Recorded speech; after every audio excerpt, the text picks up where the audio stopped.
This god mode of a booster pack would be capable of starting a V8 engine upwards of 30 times on one single charge. Hi guys, Redneck Computer Geek here. If you're a junkyarder like me, booster packs are a way of life. But for most of the world, booster packs are only a wintertime thing. And that's why I'm making this video today, in order to help with the idea of buying some of these upper-end Golos, along with 3 other booster packs that I think are worth considering. This video is not sponsored by anybody, but I will give the disclaimer that everything that's on this table was sent to me in order to beta test. Now, with that being said, let's start off with one thing I'd like to show. This is 4,000 amp. This is 3,000 amp.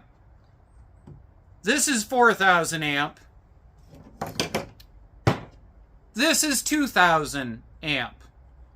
So when you are talking the difference in price between $70 to $152 to $160, the 4,000 crank amp version is $179, and this gargantuan beast in the $250 category, that is the difference you're paying for the extra 100 and more.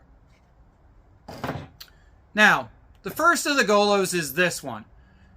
These GP4000s are basically the throw it in the wife's vehicle Golo, but they're not absolutely stupid like a lot of the other ones. A lot of times if you see this type of attachment, a lot of us will get away from these if we use them for junkyarding. This one happens to have a boost button. Now granted, it's only a 30-second boost button, but it does have a boost button for override, making it usable when the battery is dead.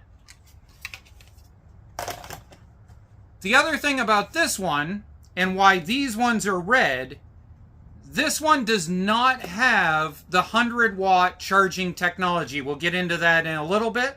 The other thing this one does not have is it does not have a preheat function. So if you are dealing with temperatures below 20 degrees Fahrenheit, this should not be on your ballpark in order to live in the vehicle. These should be. With that said, let's move on. Let's add $10 to the price, or add another $30 to the price for a 4,000 amp version. This has 100-watt charging capability. That would be this little bugger here that Golo sells separately. Now, these will accept a 20-watt standard C charger, and it will charge on the speed charger for your cell phone.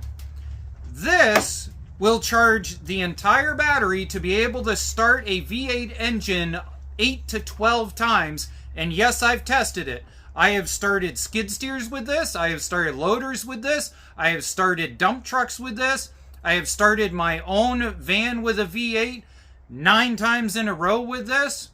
It will do it. It will recharge on a 100-watt charger in under 1 hour. That means as a junker, you could potentially start in one day over 100 vehicles with dead doornail batteries using this. That's a lot. I will point out, just on a side note, I will point out that these do not have an external relay like these do. These are solid wired right directly into the unit. The relay for control is inside the unit. Down in the description of this video, I will include how to hotwire one of these if you blow up that relay. Now, that being said, you should not do that, but if you happen to, there's a video about it. Next, I'd like to talk about this.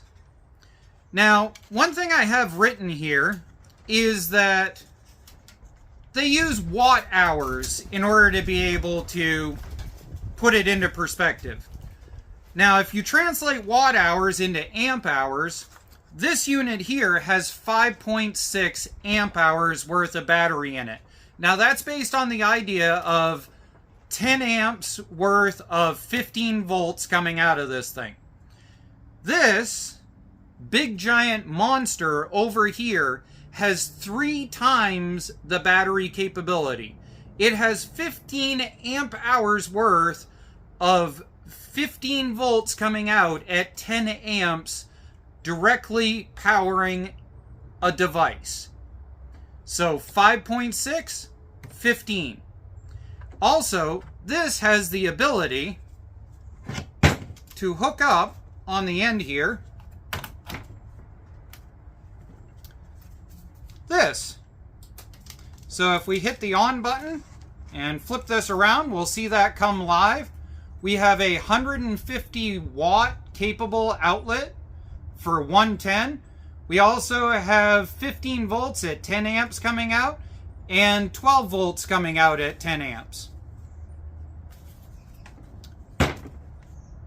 Now, you're not going to be able to power much off of 150 watts.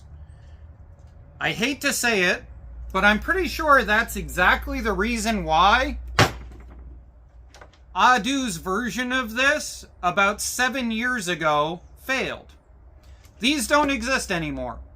But 7 years ago, this was this. Exactly the same specs and everything. That's the difference of 7 years.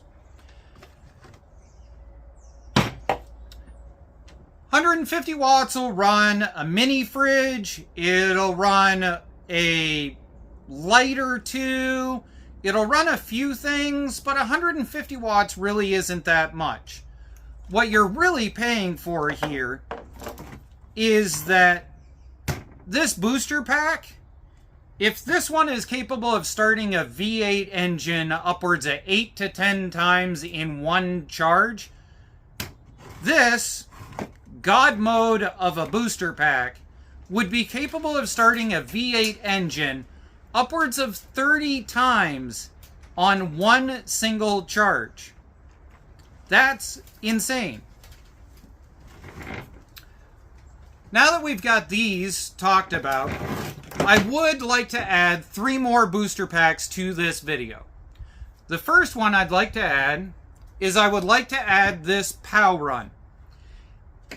If your significant other or whoever you're getting this for or for yourself drives a very small 4-cylinder vehicle, you do not need this gargantuan.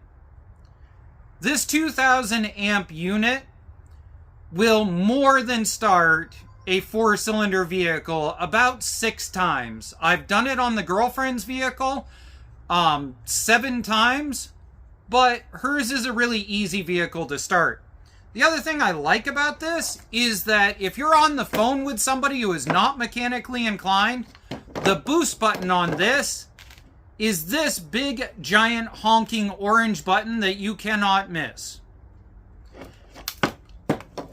Anything that I talk about in this video, other than the discontinued Adu, obviously, I will make sure there is a link down below for you to be able to take a look at. The next thing that I would like to break out here is this. We all know what an ammo can is. We all have had ammo cans. We've stored stuff in them because they're waterproof, which is nice. I ended up discovering this booster pack, which when folded up correctly, fits inside of an ammo can. Now that doesn't seem very interesting until you add in the idea that it has air on board. It also has a gargantuan floodlight. And to top it off, it will run the gargantuan floodlight, lighting up your work area. At the same time, it will do your boost and will do your air. Now, this thing is lower amperage than any of the other ones. The advertisement is 2,000 amps on this thing. I don't really think that it is. I'm pretty sure it's a little bit lower than that. There were battery packs that were sold that were 1,600, and I believe it to actually be one of those. The reason being is because it doesn't weigh as much as most 2,000 amp air compressor units do. Because that's what this is a 3,400 amp air compressor unit. And this is what I usually pound around out on the trails with until we discovered this unit would fit inside of an ammo can, making it waterproof and making it so it floats if it ends up in the water.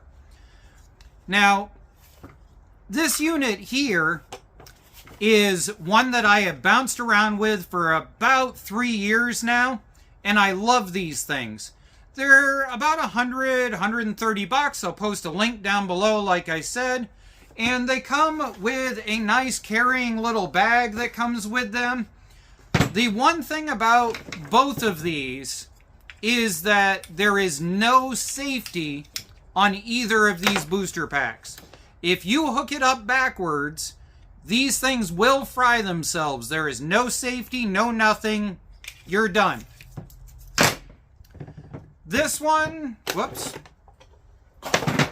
This one, and this one all have reverse hookup protection, except if you put them in boost mode, whether it's holding down this boost button in order to trigger it and turn it on, or whether it's holding down this boost button. At that point, you have no protection mode. But as far as hook it up, see if you can jump it, and see if it has enough battery voltage in the vehicle to trigger it, these have that protection. Well, I hope this was helpful. Also, over my head here, if you're on YouTube or in the description, there will be a link for another booster pack video that I made last year that tells about a lot more other features and a few other booster packs still on the market that definitely are worth looking into. Thank you for following me, thank you for supporting my videos, and I hope this was helpful for you. If you're a junker or a junkyarder like me, you care about booster packs as a daily basis. Okay, I don't know if you could hear the screaming bird in the background, but we're going to try this intro again.